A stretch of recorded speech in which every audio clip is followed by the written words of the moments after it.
Hey, what is up guys? This is Nishi from MST.TV here, back with another Market Watch episode. So you guys are probably seeing this sometime on Saturday or Sunday. Just so you know, I am recording this on Thursday because I'm leaving for YCS Anaheim this weekend to do written coverage. So if some of the prices have changed slightly since then, that's going to be the reason why.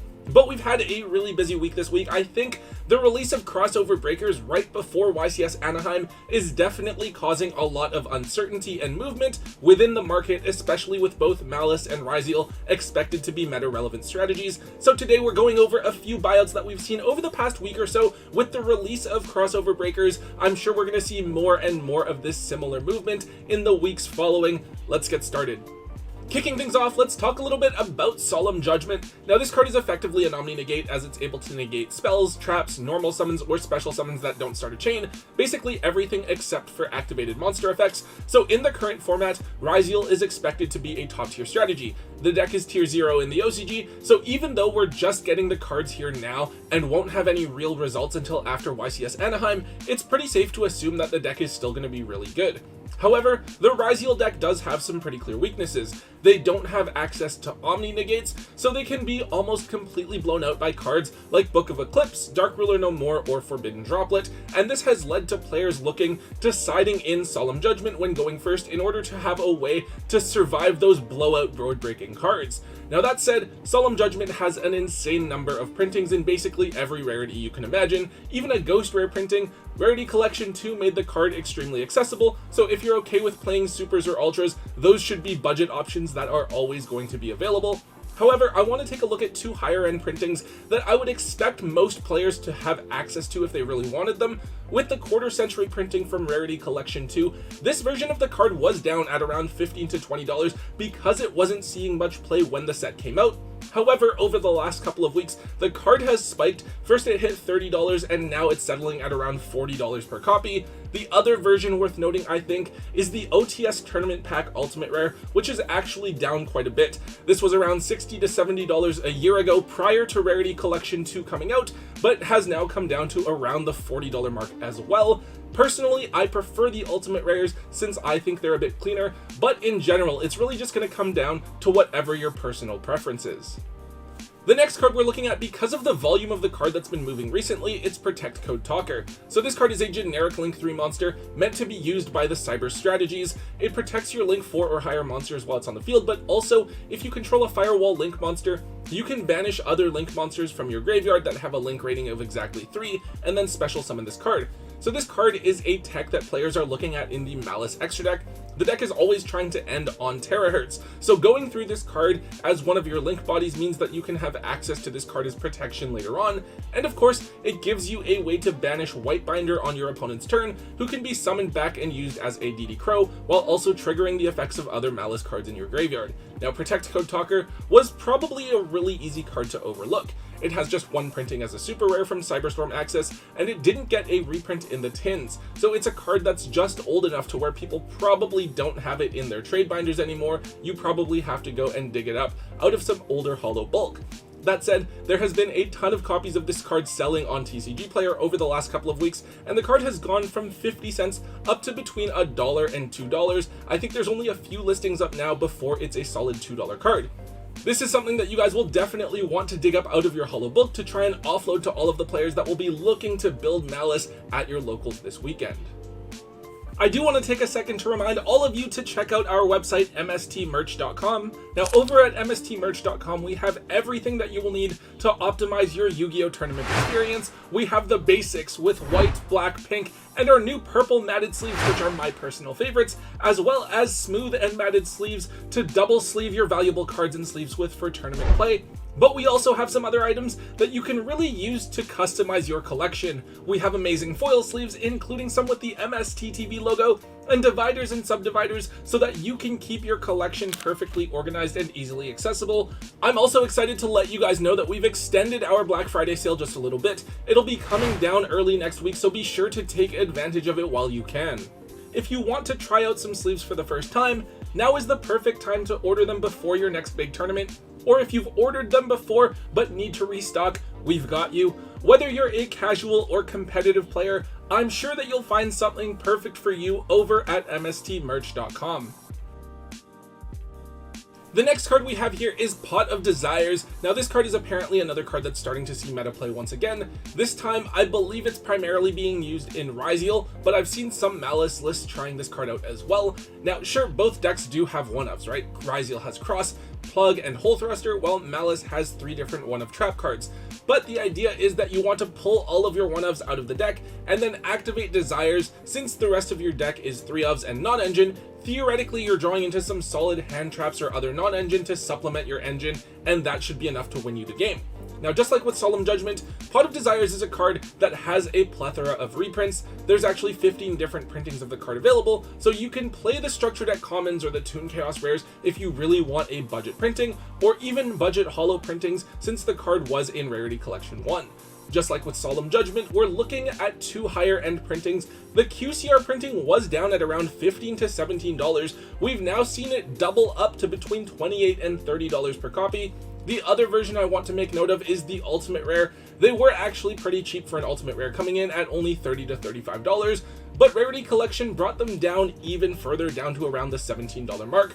We are just ever so slightly starting to see a trend back up, as the card is now sitting between $20 and $25, which honestly is pretty reasonable. My personal favorite is the Collector's Rare from Rarity Collection 1, although it does of course feel really sad if you did buy into the Toon Chaos Collector's Rares, since the 2 versions do look pretty similar. With all of the different printings available, I have a hard time seeing this card going up in price that much further, but of course as a pot card that literally says on it to draw 2 cards, anything is possible. Coming up next is Fiendsmith's Requiem. So as we talked about before when we looked at Lacrima, the Fiendsmith engine is something that has started to pick back up in terms of popularity. It's not as popular as when Fusion, Lacrima, and Beatrice were in the game, but it's starting to pick back up, highlighted by Puck and some other players choosing to run Fiendsmith Kashtira at big events. Of course, we've seen some small price spikes with several different Fiendsmith cards. Requiem is an important piece of the deck, as you make this card with Moon or Lurie to summon Engraver or Lacrima from the deck. Now this card has historically been just run at 1, but we've seen some builds recently choosing to run 2 copies. As a secret rare from a relatively recent set in the Infinite Forbidden, this card does have pretty limited availability. The secret rare version used to be dirt cheap, literally 50 cents to $1. It's recently shot up in price. It hit a high of about $7 to $8. It's now settling down at around $5 per copy. The really big jump, however, has been with the quarter century printing, which was down at around 40 to 50, but has jumped way up. Most of the sold listings that we see on TCG Player are around $75 to $80, but it's really close to basically being a $100 card. I don't know if the Fiendsmith engine is going to be hit again on the upcoming ban list, especially since it's been a lot less popular recently, but this isn't a card that I personally would be buying into expecting it to go up. Rather, I would move any copies of this card that you don't need and just be content with playing the secret rares for now and waiting for some of the hype to die down. Alright, this is one I just want to touch on briefly. It's Mermail Abyss Pike. This card is something that we've talked about before prior to the release of Rage of the Abyss. However, the card has seen some really absurd price spikes recently. It's a level 4 Mermail monster that lets you discard a water to search for any level 3 water monster from your deck. So of course this lets you trigger the effect of something like Atlantean Dragoons, but it also searches cards like Deep Sea Minstrel to rip your opponent's hand, and then since this is a level 4 water, you can use it as a body to make Bahamut Shark and bring out Totally Awesome.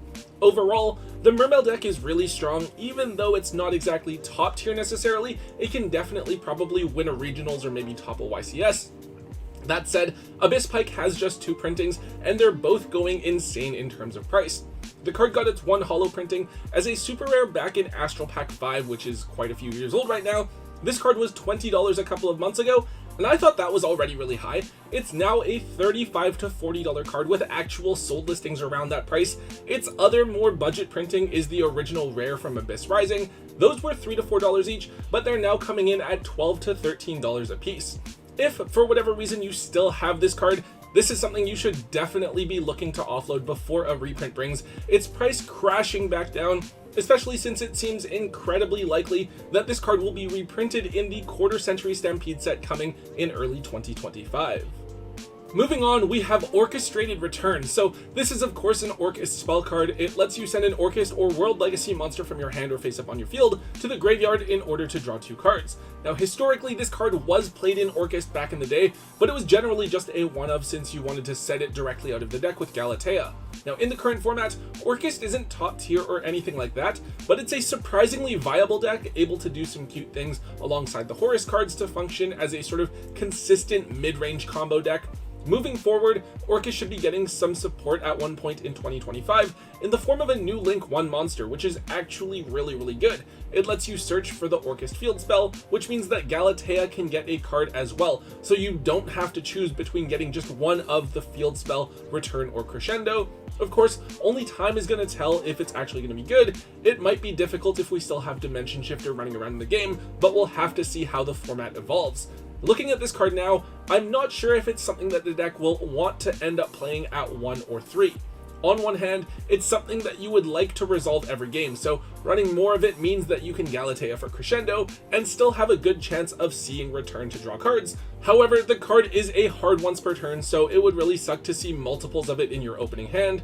Either way, the card's price is going up for either of its versions. The ultra rares from Ghosts from the Past were only $1 or $2, they're now up to $5 to $6 each. And then with the original secrets, they were only $2 to $3 before, but they're now almost up to $10 each. Just like with a lot of the support for older archetypes, I think there's a good chance that we see Orchestrated Return get a reprint closer to when the new support comes out in, I believe, Supreme Darkness, but it's not a horrible card to pick up a couple of copies to hold on to just in case. And finally, the last card I want to touch on for today is Nightmare Goblin. Now this card is actually banned still to this day in the TCG since back in September of 2018. Now for context, that's the list that saw Stratos and Super Poly unbanned, and it's back when Konami decided to limit a Assault Core instead of banning Firewall Dragon. That was actually a thing that happened. Anyways, on Master Duel, Konami released an interesting ban list update, unbanning a few different cards back to 3, and one of the cards on that list is Nightmare Goblin.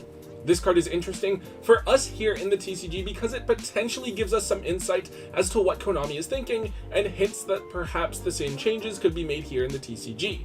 Now personally, I think it would be fine.